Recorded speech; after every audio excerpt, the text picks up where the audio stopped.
তার চাইতে বড় জালেম আর কে যে আল্লাহ তাআলার উপর মিথ্যা আরোপ করে? অতঃপর জোয়ানরা পরস্পরকে বলল, আল্লাহ তাআলা ছাড়া অন্যদের যারা মাবুদ বানায় তাদের কাছ থেকে তোমরা যখন বিচ্ছিন্ন হয়ে চলেই গেলে, তখন তোমরা এখান থেকে বের হয়ে বিশেষ একটি গুহায় গিয়ে আশ্রয় নাও।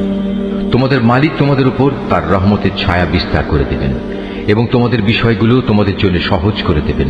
আমাদের এই সহজ সরল বাংলা অনুবাদ কোরআন মজিদটি সংগ্রহ করতে শরীফুল আর্ট অফ নেচার পেজে মেসেজ করুন অথবা স্ক্রিনে দেওয়া নম্বরে হোয়াটসঅ্যাপে যোগাযোগ করুন। আমার জীবনের সবচেয়ে বড় কাজ যদি বলি, সবচেয়ে বেস্ট কাজ যদি বলি, তাহলে পবিত্র কোরআনের তর্জমাটাই